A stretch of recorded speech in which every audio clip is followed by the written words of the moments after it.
Because of religion, more human beings have been murdered, tortured, maimed, denigrated, discriminated against, humiliated, hated, and scorned than for any other reason in the totality of the history of man. Hello and welcome to Awaken the Age of Revealing. This is Doug Michael. It is September 26th, 2014 at the time of this recording, and the title for this segment today is Saved by the Sword, the Catholic Church's Legacy of Torture, Bloodshed, and Scandal. Probably bound to piss a few people off, but so be it. So we'll get right into it. Welcome.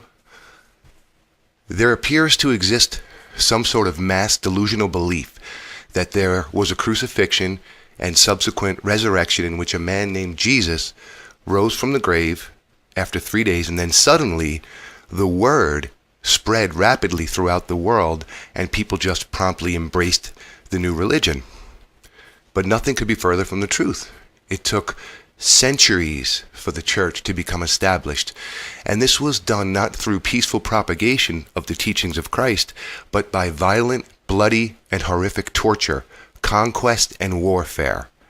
In fact, the Catholic Church invented and or adopted the most sickening torture devices and methods ever conceived. People were converted to the new faith by the most inhumane means imaginable. Now, this information concerning the Roman Catholic Church's conversion methods is truly disturbing and is enough to turn the stomach. However, as grotesque as it is, it's important to point out so that an understanding can be reached as to how the Church has operated throughout history. The criminal activities of the Catholic Church continue to the present day, as with the widespread abuse of children and also financial crimes, among others. You might want to grab yourself a sick bag for this segment. Now, I was raised and indoctrinated within the Catholic tradition.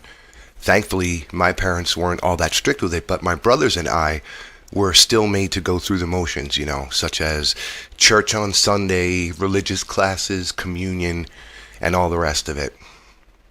And even as a young child, I never identified with what seemed to me to be very silly traditions and customs. Even as a kid, the stories of the Bible were to me obvious fables, and I couldn't understand why we were meant to take such stories literally. Whenever I would ask questions seeking clarity, I was shot down time and again by the adults that always seemed to encourage me to just believe. I used to get a kick out of neighbors that hated one another, shaking hands in church and saying, "Peace be with you," and going right back to hating one another as soon as the sermon was over.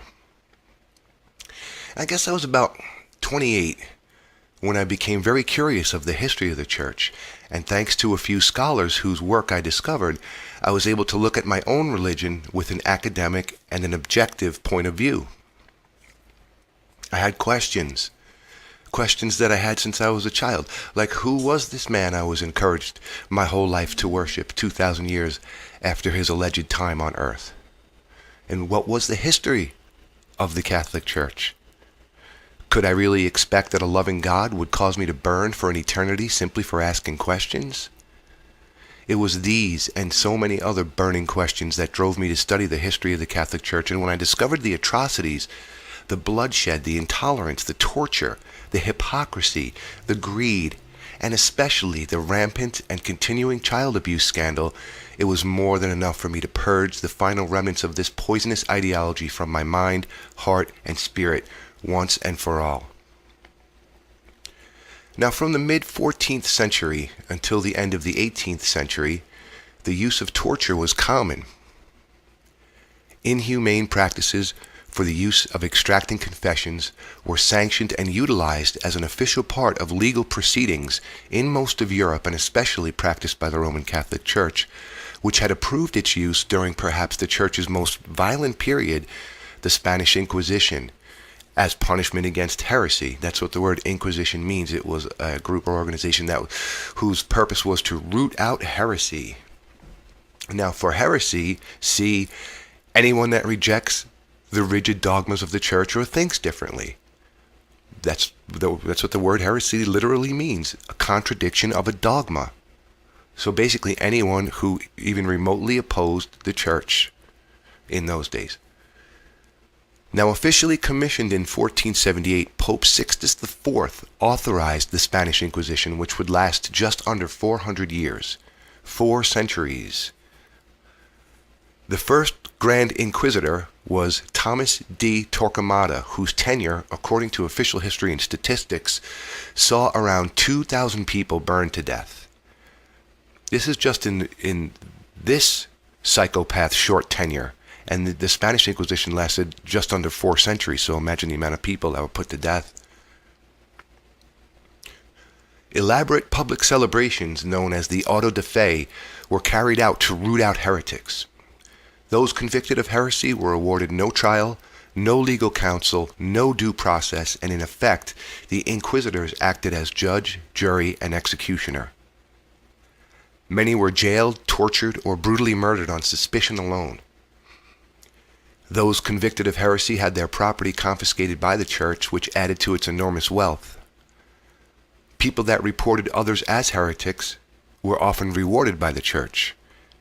Church and government were not separate, therefore the church had the authority and ability to call upon the power of the crown to use against those convicted of heresy. The cross and the crown have been 2 symbols of tyranny and subjugation throughout history.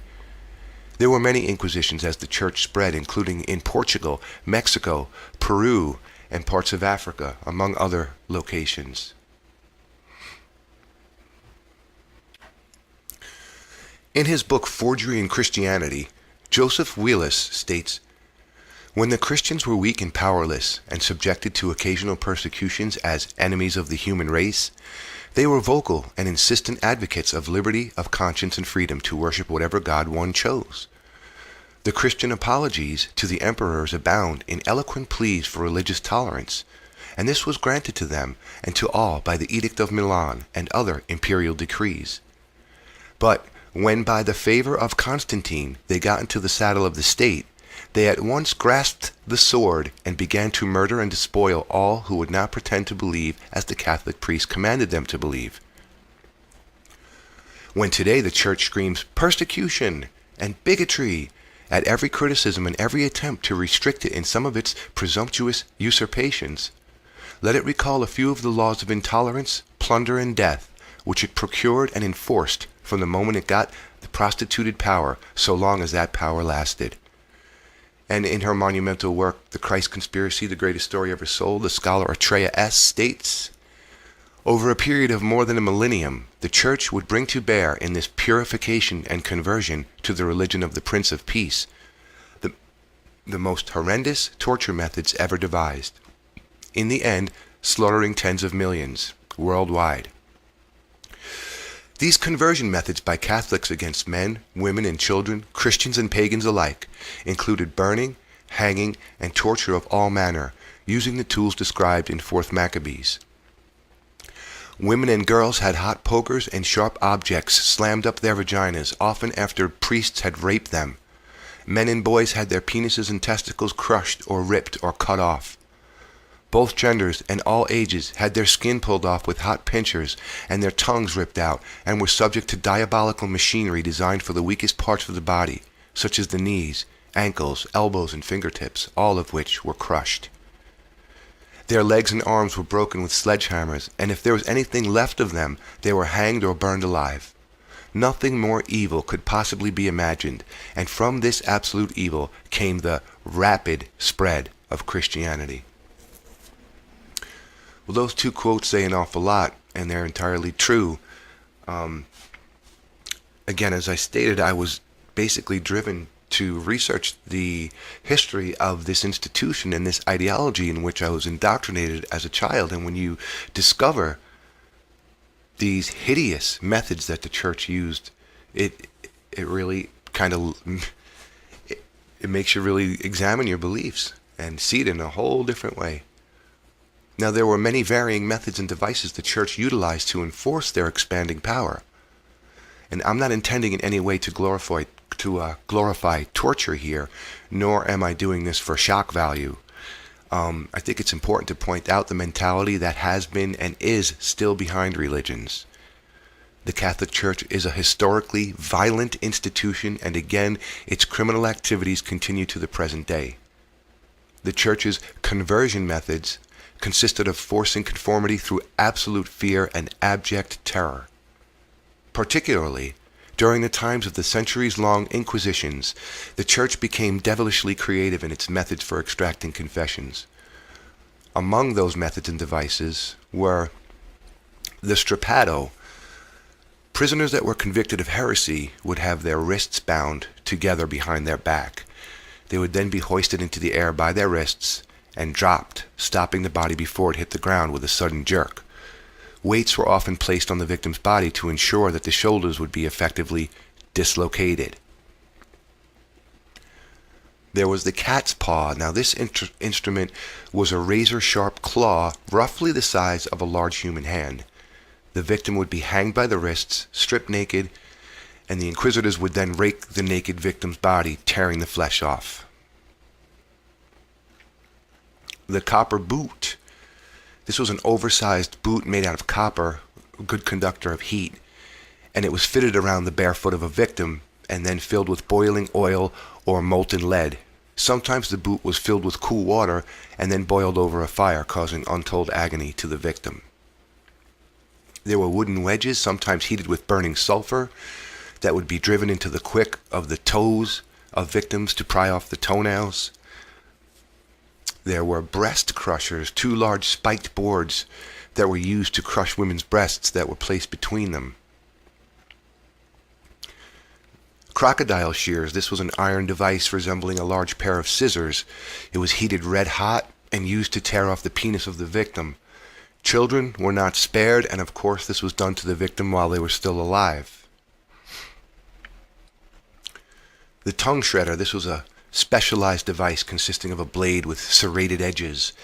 The victim's mouth was forced open and the tongue was slowly shredded to pieces.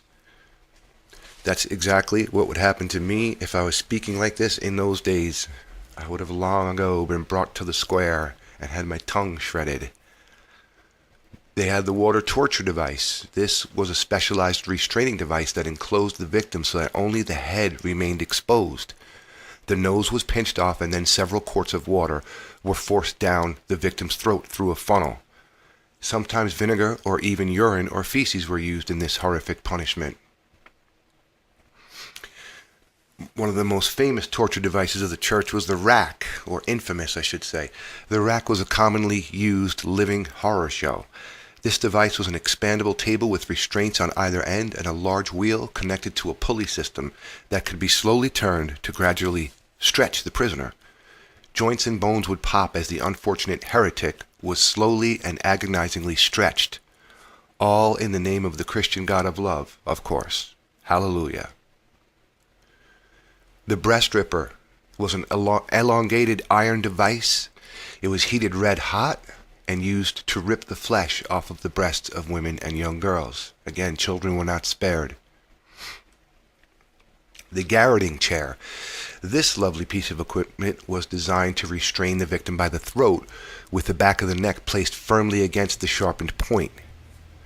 The turning screw at the back of the device was then tightened slowly, driving the point into the cervical area of the spine. The pear was a device consisting of 3 sides with razor-sharp points at each edge. The sides could be spread simultaneously by turning the screw at the top of the device. The pear would be inserted into either the mouth, the rectum, or vagina of the victim and then slowly spread open to ensure indescribable agony. The cervix, throat, or anus of the victim were shredded to pieces, often ending in quick fatalities. There was the Judas cradle. This sickening device consisted of a large sharpened point upon which the victim was dropped from a distance. The sharp point was inserted into the victim's anus and the prisoner was restrained in a way that he or she could be rotated around the point, causing indescribable agony. Sawing in half. This sickeningly cruel torture was conducted by hanging the victim upside down by the ankles, with legs spread apart, and stripped naked. A large 2-man saw was placed at the genitals and the victim was sawed in half. Thumb screws were a clamping device. The thumb screw consisted of a toothed iron edge in which the thumbs would be placed in between, and it would be gradually tightened to crush the tips of the thumbs. There was the wheel. A prisoner's bones were broken and then woven between the spokes of a large wooden wheel. The contorted victim was then raised up into the air and left to his or her fate, often simply starving to death as the crows would pick at their dying bodies. The torture, death, and absolute horrors of the Roman Catholic Church were not some brief dark point in the Church's history. This went on for literally centuries, and the Church claimed hundreds of millions of victims. Once Catholicism became the official state religion, the bloody reign of death was spread throughout Europe, exterminating Christians and pagans alike. Over time, the torture methods and devices of the Church became increasingly inhumane, and countless men, women, and children's lives have been destroyed in the name of the Christian God with merciless and reckless intolerance. Now, the most popular method of extermination during the times of the Spanish Inquisition was burning at the stake. People accused of heresy were often brutally tortured, almost to the point of death, and then burned alive. Again, I'm not pointing any of this out simply to shock people. It's important to realize that Christianity was spread by the Catholic Church through these violent means, and to understand that Catholicism under the authority of Rome was a political movement, using the Christian religion to subjugate and enslave, claiming literally hundreds of millions of lives worldwide. This reign of death went on for centuries, claiming innocent lives everywhere. That's how this faith was propagated. It was propagated by the sword.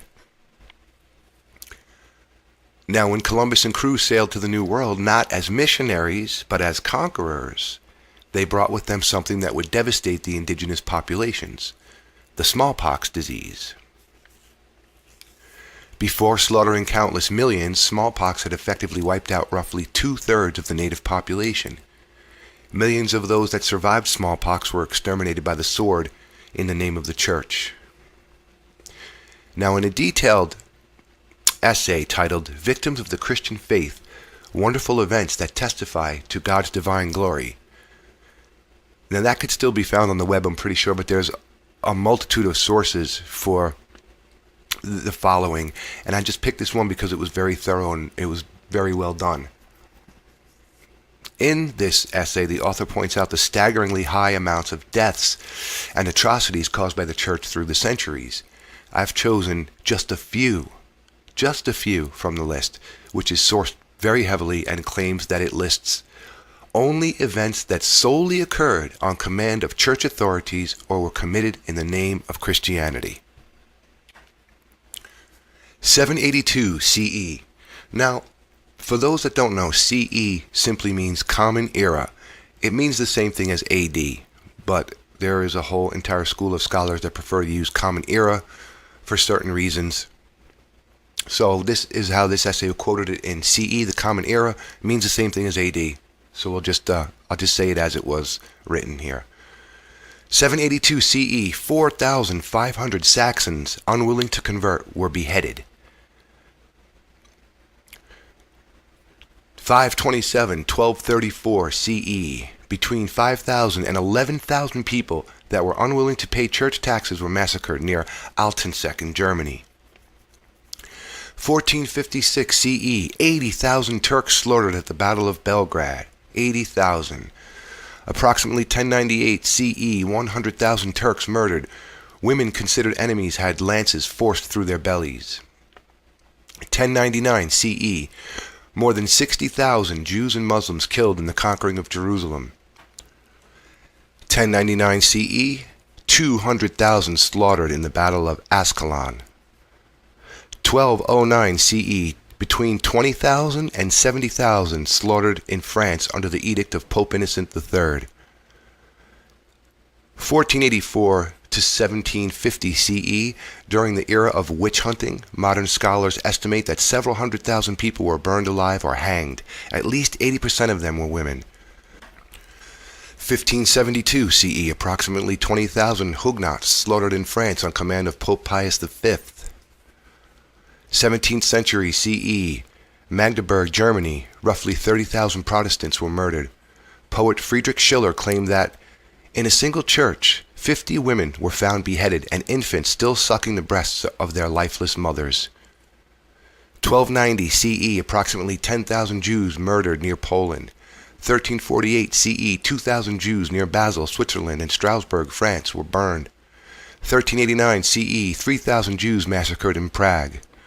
1492 CE, roughly 150,000 Jews were expelled from Spain, many of which died as a result. 1648 CE, Poland, approximately 200,000 Jews massacred. Hispaniola, 50,000 natives murdered during the times of Columbus. Survivors were enslaved, raped, or murdered. 1492 through 1496 CE, native population of roughly 8 million had declined by at least one half. Columbus and the Spanish armies decimated the native populations in the name of the church. It's estimated that by the end of the 16th century, some 60 million natives had perished as a result of the Spanish conquistadors. 1624 CE, 800 Native American men, women and children massacred by armed British troops. 1500 to 1900 CE, an estimated 150 million Native Americans perished. Roughly 50 million of those natives were destroyed directly because of violence and conquest, while the other 100 million by smallpox and other epidemics. 1864 CE, Colonel John Shivington, a church elder and former Methodist minister, ordered an entire Cheyenne village of about 600 shot to death. This despite the tribal chief waving a white flag in surrender. The death toll was placed at around 500, most of which were women and children. 1942 to 1943 CE, extermination camps in Croatia killed an estimated 300,000 to 600,000. The camps were run by Catholics, and many of the killers were Franciscan friars.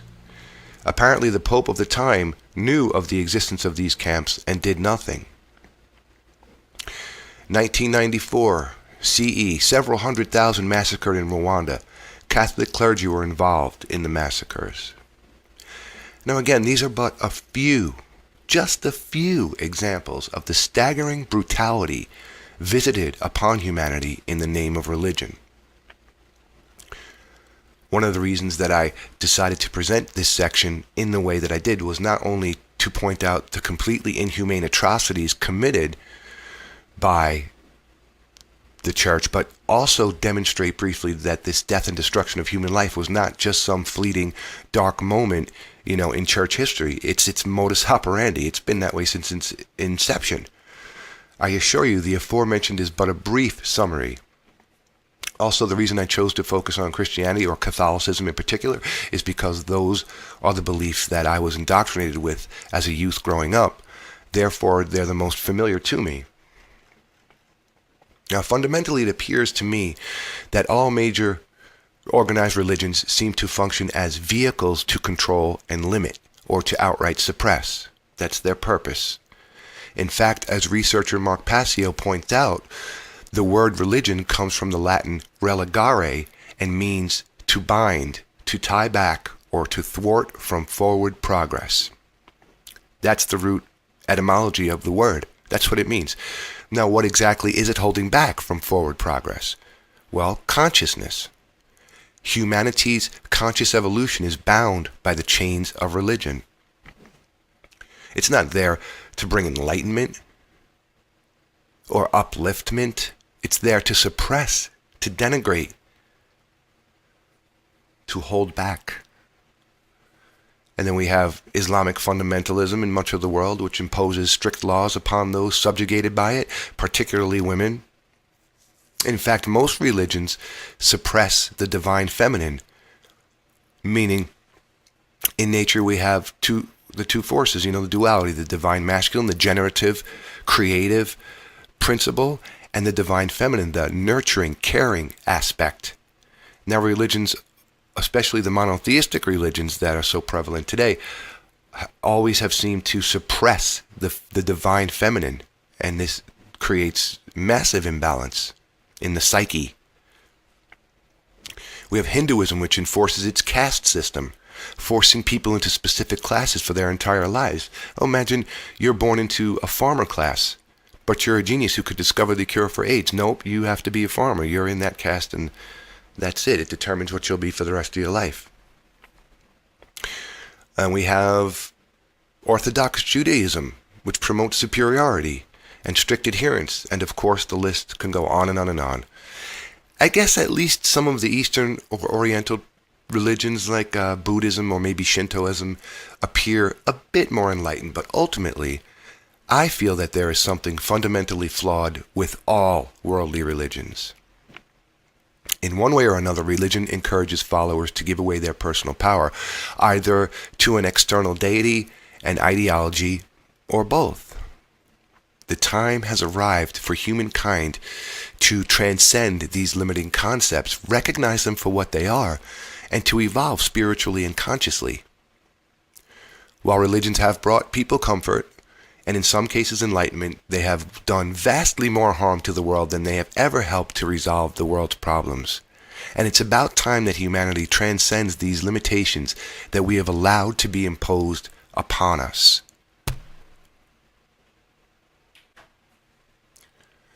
In 2013, it came to light that the Vatican Bank was to be used in a smuggling operation that involved 20 million euros.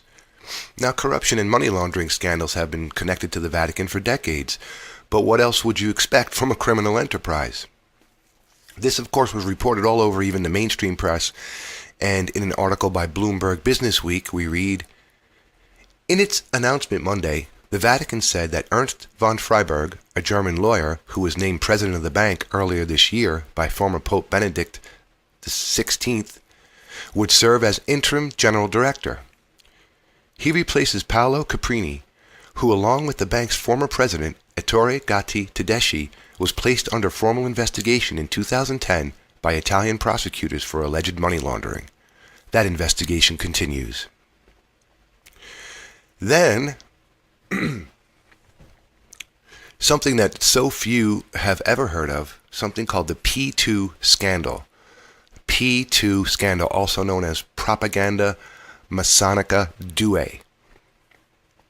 Alexander Haig, who was a member of the secret society, the Knights of Malta, and Secretary of State under President Ronald Reagan, had heavy connections to Licio Gelli, a fellow knight and Freemason, who was implicated in a massive scandal involving the Vatican, the Mafia, the CIA, and the Masons. Gelli obtained control over the P2 Freemasonic Lodge in Italy in 1966 and increased its membership from 14 to close to 1,000. The P2 Lodge was also known, as I said, as Propaganda Massonica Due, and was founded in 1877. The CIA was funding the P2 Lodge, which was brought to light by an Italian journalist named Mino Pecorelli, who was himself a P2 Mason. After Pecorelli went public, he was later found murdered, fatally shot in the mouth, which is what happens when you blow the whistle on the consortium. Gelli was a deeply corrupted man with connections to Klaus Barbie, a Nazi war criminal and financial backer of the fascist South American dictator Juan Perón. Author Jim Marrs claims that Gelli also said that he had close ties with George H.W. Bush, former president and head of the CIA, as well as a Freemason, a Bilderberger, Skull and Bones member, on it goes, CFR, Trilateral. The Bush family are willing servants of the consortium. Now, P2 is implicated in numerous scandals, including a nationwide bribery scandal, the collapse of the Vatican-affiliated bank Banco Ambrosiano, and the murders of journalist Mino Pecorelli, Prime Minister Aldo Moro, and banker Roberto Calvi. Between 1965 and 1981, the P2 Lodge began infiltrating the Italian judiciary, media, military, and parliament by sending its agents into those organizations, just as the Bavarian Illuminati had infiltrated Masonic lodges in the late 1700s. One of the consortium's techniques has always been infiltration by putting their place people into positions of power. And real quick right here, for those who might not have read any of my stuff or listened to any of these, when I say the word consortium, what I'm speaking about, a lot of other researchers will use the term Illuminati, which isn't a bad name. To me, it's a little bit of a misnomer, but I'll get to that. What we're talking about is the hidden although not so much in these days, but the hidden global cabal that basically controls everything from behind the scenes. Just to clarify that. Now, the P2 Masonic Lodge included journalists, military leaders, industrialists, and politicians, just as the Bilderbergs, the CFR, and other consortium networks do today. The P2 Lodge was referred to as a shadow government and a state within a state. When the scandal broke, Italian police searched Gelli's villa and found a document titled The Plan for Democratic Rebirth, which outlined a plan to consolidate the media, to suppress trade unions, and to rewrite the Italian constitution, or in other words, to infiltrate and overthrow the current government and create a system of fascism under the direction of illumined Freemasonry.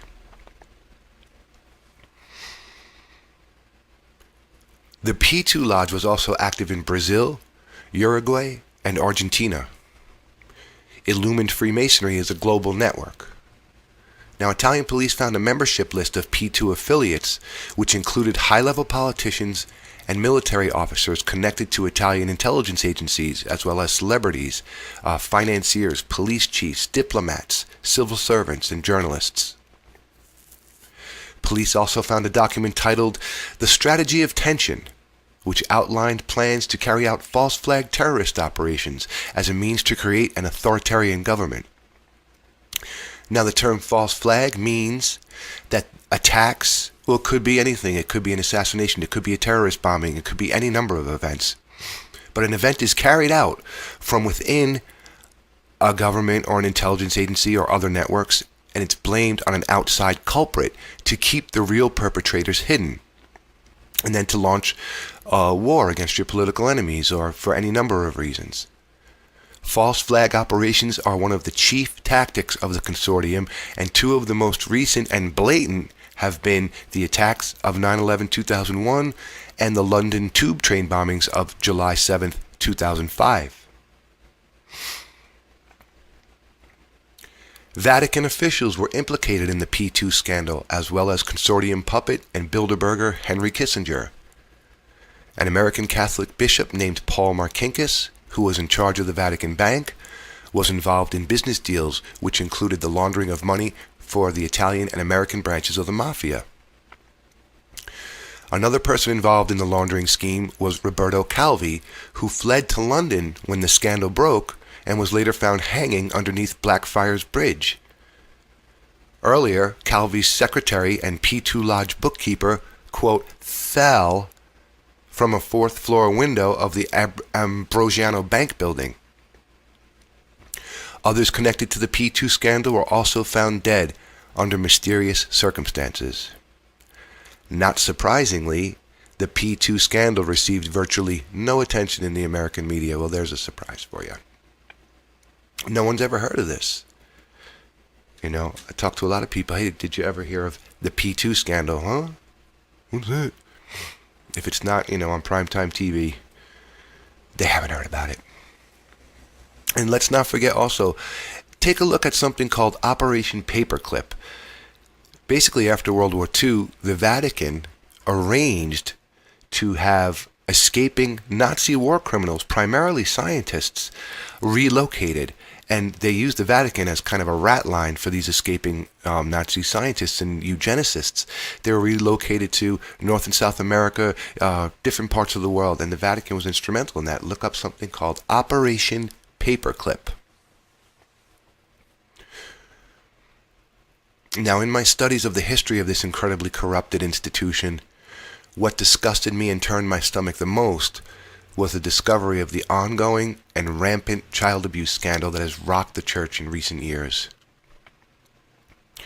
Most likely, I think it's because this is still occurring, and that I was so affected, it's because it's still happening that I was so affected by discovering this atrocity, and also because, to me, that is perhaps the most evil crime one can commit. When a child's innocence is destroyed in that way, they carry it for life. And it's very difficult to heal from. It's so traumatic. It's disgusting and appalling.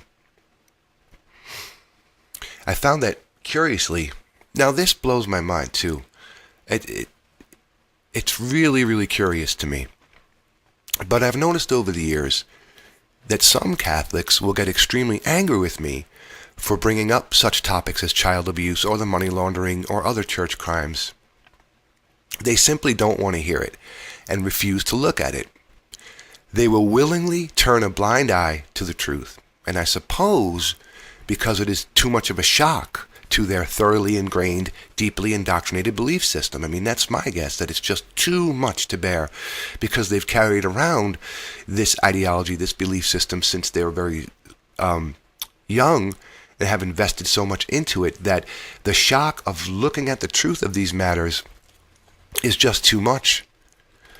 But as shocking as it is, I would suggest that people start to do that so that they could see what the foundations are. And let's not forget, too, that whenever the Catholic Church went into these areas and destroyed the inhabitants, they also destroyed their temples and stole the knowledge, the ancient manuscripts, documents, and codices, and either burned them or sequestered them. And then, in turn, they would build their temples upon the ancient ruins of indigenous peoples or different pagan cults or groups. In fact, the Vatican itself is constructed upon the ruins of the cult of Mithra. Mithra was a quote, god who was said to have been put to death by crucifixion and rise in 3 days. And he was born of a virgin. I think I've heard this somewhere before. In fact, many of the attributes of Mithra are identical to that of Christ, and this occurs throughout history and in many different cultures too. This story's been told before. Now, with regards to people that refuse to see the truth, I mean, such is the power of religious ideology over the minds of devotees. For our entire lives, human beings are encouraged to seek and give away their power to some perceived outside authority. The God of religions is the ultimate authoritarian Big Daddy archetype.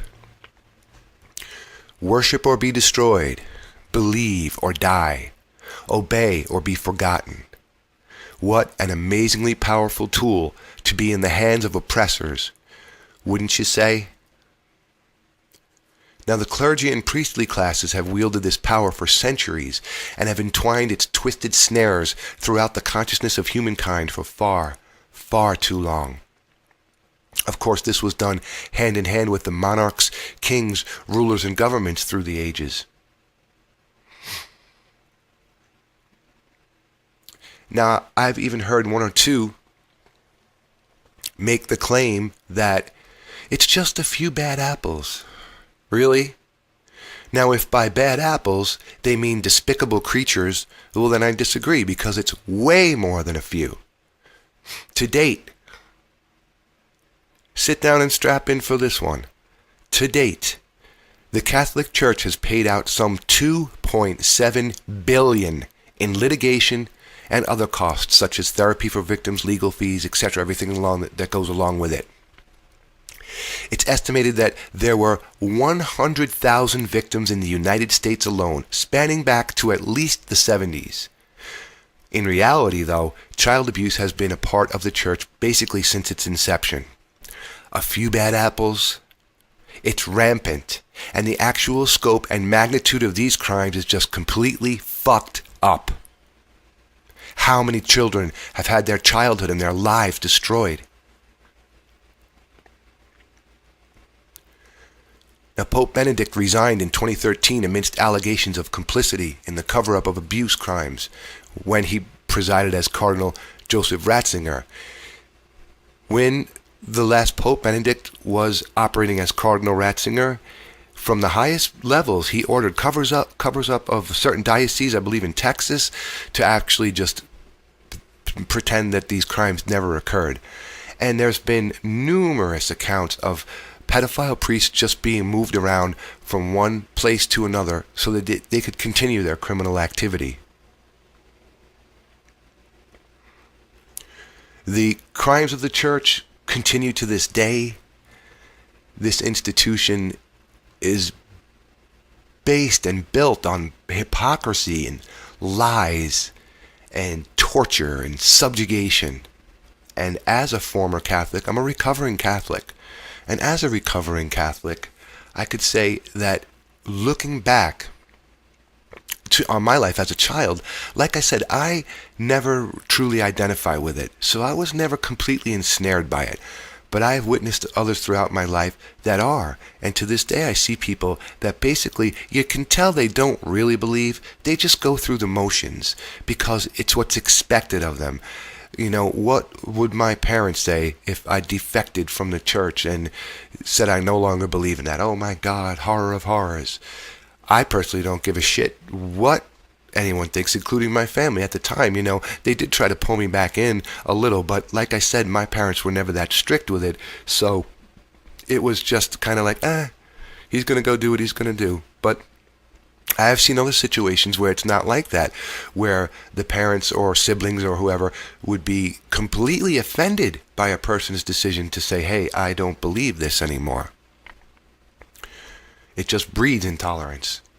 And like I said, I see people that go through the motions just simply for the sake. It's like ritual and rote. They just do it. They don't question why they do it. They certainly don't look at the history of the church. They certainly wouldn't look at a front page mainstream media document showing the scale of the abuse of children. You know, what is it that drives a person to look away from a painful truth? Me personally, I think, you know, you'd have a way better chance finding God in a public toilet than you do in an average Catholic church these days. Now, although I shun religions, I do consider myself to be a deeply spiritual person.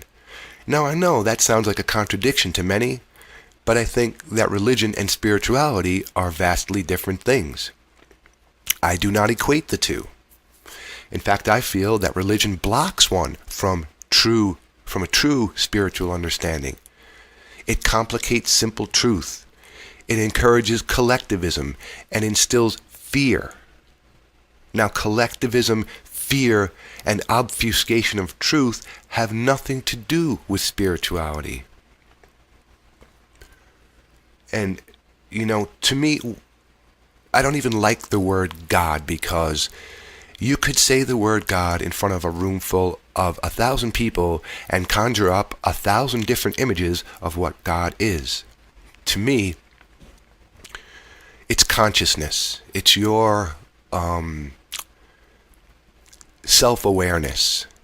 To me, it's the force that basically, the energy that makes up everything that we know of in the universe. Whether it's conscious energy or unconscious energy, it's like such as the energy that makes up an inanimate object, it's still the same energy.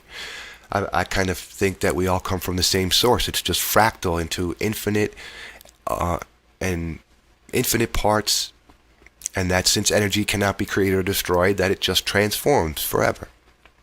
I mean, that's my understanding, and my understanding is good enough for me and my path. I do not have to follow another's path. And I encourage everyone to define your own understanding of it, to define your own self, to operate within selfhood. That's a gift from creation, if you like, or from nature, however you want to put it. So see, I'm not an atheist or an agnostic or really anything that could be labeled. I guess my approach would be more of that of mysticism. I do believe that the major religions are based on mythology, and with Christianity in particular, astrotheology, which is the worship of the heavens or the study of the stellar events. And I think to take religion literally has caused untold horrors for thousands and thousands of years, and that it's about time that humanity matured and grew up and looked at these great mythologies for what they are. Mythologies. You know, my idea, to me, my temple is my own physical vessel, and God is within that temple, and that's the only place that I'm going to find it. I'm not going to find it in a building with stained glass windows, or down the ashram, or down at the mosque. To me, you know, I always felt closest to the creator spirit, if you like, out in a beautiful, serene, natural setting. To me, that's church. and then to just be able to lean against a tree and close my eyes and go within. To me, that's where I find my understanding of what we might term God. So that's basically my spiritual kind of perspective, and I try to live my life in accordance to the understanding of natural law as well, and to understand the difference between a right action and a wrong action, and that every action I take will have a consequence, regardless of whether it could be termed a positive consequence or a negative consequence. Each action will yield a result. And I try to live my life like that. It's my basic spiritual understanding. It's very simple. Treat others as you would like to be treated, and do not treat others as you would not like to be treated. And if we all lived by this, the world would be a much simpler place. Another thing that I totally reject about basically every religion is this erroneous belief in some kind of outside authority. Once you buy into that bullshit dogma, your life is not your own anymore. You're giving it away to something externally. You're externalizing. You're looking for something outside that can only be found within. And even, the great mystics or the great thinkers, the existential philosophers, or even, the great teachers, even religious teachers, weren't these teachings attributed to Christ? In Matthew, doesn't he say the kingdom of heaven is within? As now those were attributed to the Christ character, and also many other teachers throughout the ages have always tried to tell us this, that what you call God, it resides within you. Don't externalize. Don't look outside for something that can only be found within it. And as far as authority is concerned, it's an erroneous belief. It doesn't exist. The only thing that makes authority exist is people's agreement to it. Basically, what authority is a contract. It's basically one group of people that claims to have the moral right to rule over others, and the other group believing that they have a moral obligation to obey. That's all it is a contract. Well, if you're self-governing and you operate in sovereignty, and you know who and what you truly are, and you live accordingly, you don't need any outside authority. So to give it all away to a religious ideology, or to a governmental ideology, or to some invisible God-man in the sky who's going to spank your ass and make you burn if you step out of line, to me is just very archaic. Very archaic, and it's done total harm to the human race for millennia. You would think that it's about time now to transcend these archaic and very limiting beliefs that cause nothing but trauma and violence and destruction and depravity. Now, what is the Catholic Church? It's a den of iniquity and corruption. It is a cesspool of evil, is what it is. The Catholic Church has left a legacy of abuse, blood, intolerance, and evil that spanned the centuries. Again, the Vatican is a den of iniquity and a cesspool of lies and corruption.